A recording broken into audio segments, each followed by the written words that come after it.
grandfather?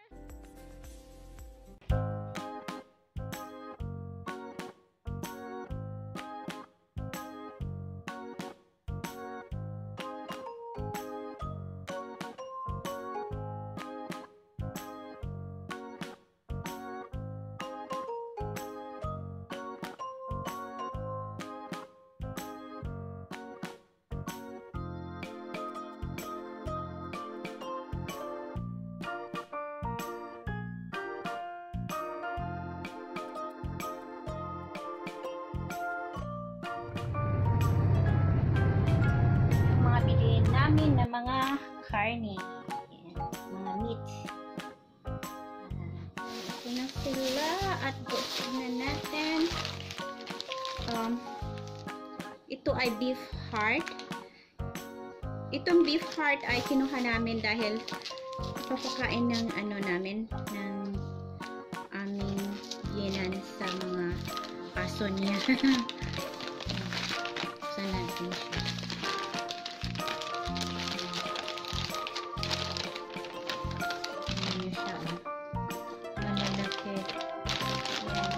So ito ay yung kalahati ay yung yung piece ng kasi isang buong heart ang kinuha namin.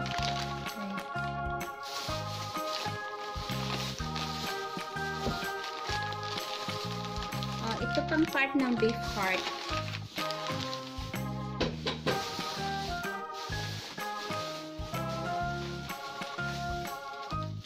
Ito pa yung beef heart.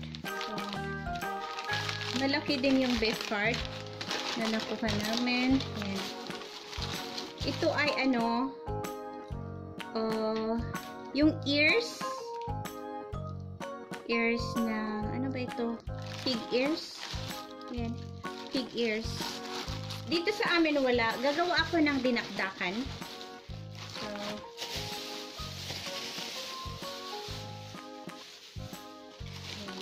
Pig ears. Yes. Bali, parang dalawang ganito ang nabili namin. So, parang 635 ang isang ganito. So, dalawa ang binili. Hindi namin kakainin lahat at least. Kasi malayo kami. Itatabi namin ito para in case na na gusto kong magluluto yon. Gagawa ako dun dyan sa dinakdakan. Tapos, ito naman ay doon kami pumunta sa anong pangalan dito? Sila siyang pangalan yung pinuntahan namin. Kalimutan ko yung pangalan ng store. Ay, ito pala yung store. Anong? What's that? Ganyan ang niya? Showmans? What's the pronunciation of this? The place that we go? Showmans? Showmans. Showmans yung. Showmans. Puro meat doon. So, yun. Ito naman, dumili kami para itatabayan namin. Tapos, pag gusto namin magluluto, yun, meron kami. Yan, ito yung pig feet. At pig, yeah, feet. Yan, marami siya. Yan, mura lang siya kasi 14.33. Tapos, ito naman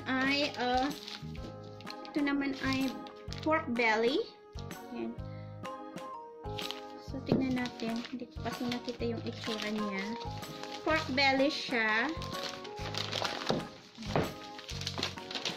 At least, pag gusto namin kakain, naka-fresh siya. Oh, fresh. Yung iba, hindi hindi nakalagay pala sa hindi anong tawag nun? Naka-display. Pero pag pag may hinahanap ka, tatanungin mo para yan, ito ay, yan, may skin siya sa likod. Ito siya. Yan, ito siya. Ilalagay ko siya sa ziplock. Hindi ko pala siya pinakat para kasi malaki. Anyway, yan. Pork belly. Ano ba itong pork belly nila? Ito ay 16 plus yes. So ito lahat yung nabili namin. Ito ito yung mga parts ng ano ng beef heart. So ito ay isang ano ito, lahat isang ganito itong beef heart. Ang So, dami ito yung nila. Paa ng baboy. Tapos ito yung ears, pig ears. So gawin ko itong dinakdakan itong pig ears. Ayan. Dalawa ang kinuha ko. Ayan. Tapos ito ay heart ng beef. So malaki. So ito yung isang part ng piraso. Binili namin yung full na piraso kasi yung biyanan ko gusto niyang pakainin ng aso. Ayan. Tapos itong pork belly. Ayan.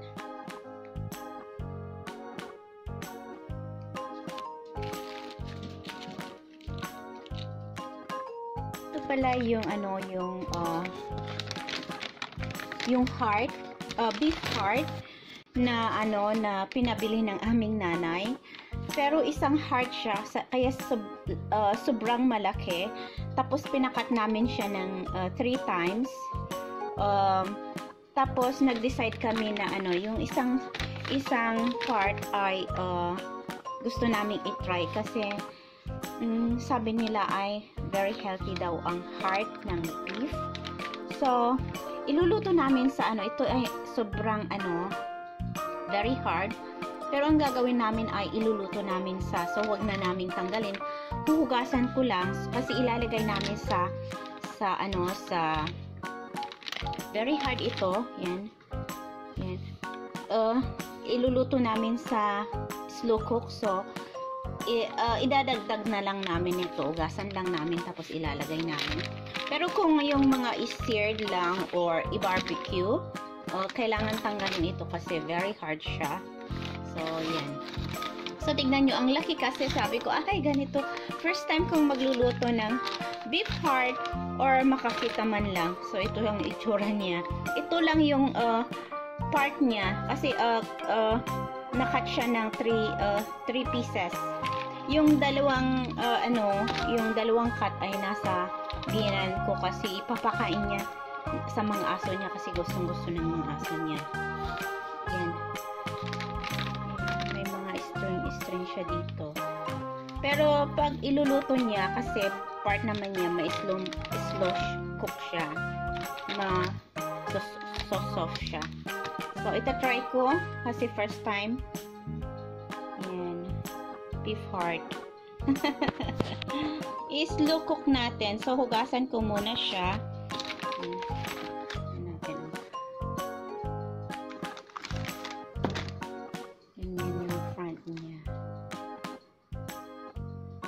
Hindi ko pala kinuha yung buong heart, pinidyoan.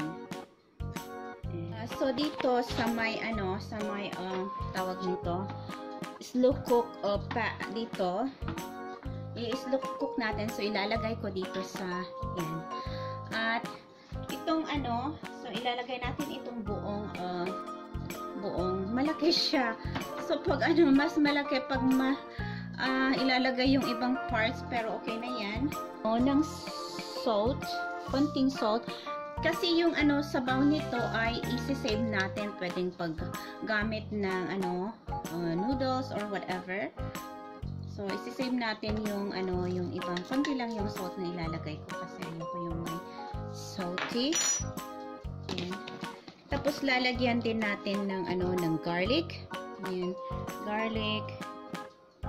So, garlic siya. Natin ng garlic kasi para may lasa siya. Ayan. At lalagyan naman natin ng ng tubig hanggang dito. So first time ko itong gagawin. So kulang pa siya, lagyan ko pa ng na siya, nilagyan ko hanggang yan ganyan ang tubig niya. So ika-cover natin at tingnan natin yung whole day siya na maluluto.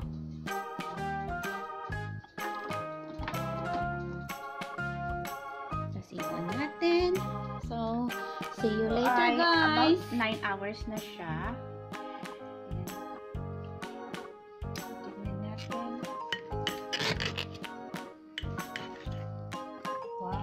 cooked. It's cooked, yan. Yan na siya. See? It's cooked all the way through. All meat.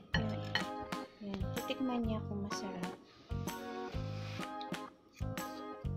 Oh, tender. Very tender? Very Wow. Yes. Yan na siya. So, 9 hours namin sa ano. Ang first na ginawa ko ay linakay ko muna sa high. Tapos nung mainit na ito, kasi wala namang sign na mainit, linagay ko na sa low noong ano, mainit na siya or medyo nagbabubbles na siya. Yan na ang And you can make sabaw. gravy out of that if you Yeah. want. Kasi yung gravy ay You add ano. flour and Yeah. make gravy. Yes. So, yan. So, ikakat ko muna ito. Mainit siya pero okay lang. Ganito ko na lang. Ayan, very soft.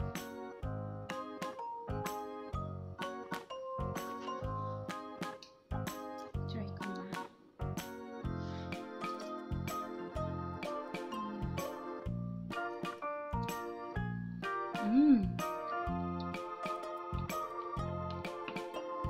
Masarap siya.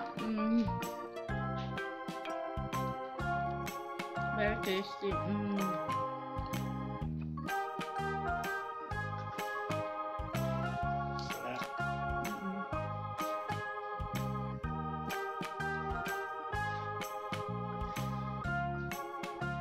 Get 2 small ones for the puppies to try.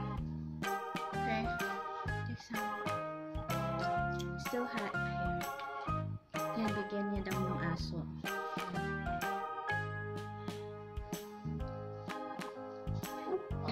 It's hot. Kaya pala gustong-gusto ng ano, ng biyanan ko na bumibili ito. Tapos pinapakain niya sa aso niya lang. Pero sobrang masarap siya. Yung iba, ano, yung ano, fresh na kinakain nila itong ano, heart ng beef. Pero hindi ko kaya nakakainin ng ganun.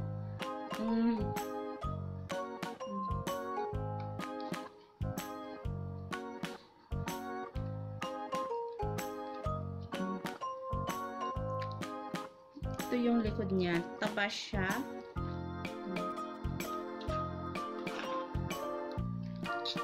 Tanggalin natin ito.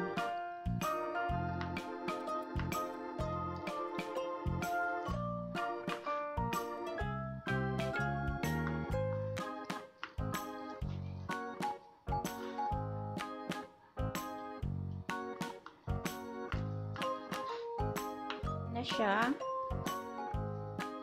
Masarap siya. Parang yung cow tongue yung lasa niya.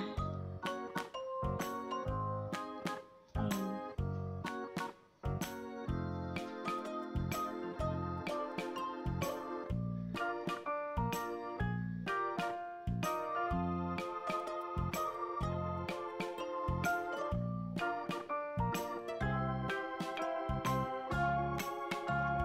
Tapos yung ano, yung sabaw niya ay pwedeng pang ano, pwedeng parang stuck na siya. Pero gagawa ng noodles doon or gawin ano, gravy. Pero ngayon gabi na kasi hindi na ako magagawa ng gravy, bukas na. Ayan siya. Yummy!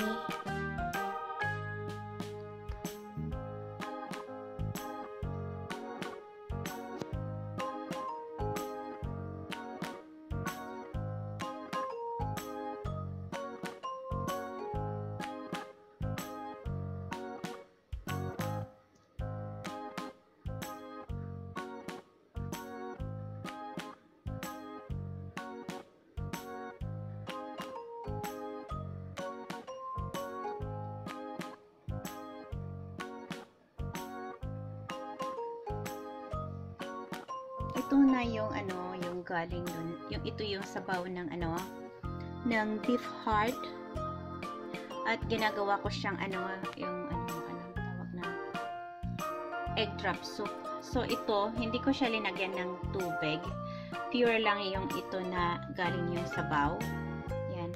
At linagyan ko siya ng ano, ng black pepper, tapos garlic powder, tapos konting salt. Yan. konting salt lang. Tapos mamaya lagyan ko siya ng cornstarch. Tapos itlog. Ito na yung cornstarch at dinisolve ko sa tubig. Yan, at ilalagay naman natin. Konti-konti lang.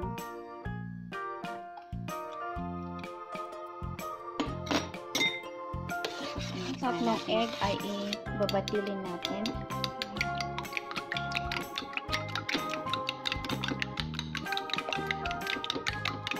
Lalagay naman natin itong eggs. Ayan, tapos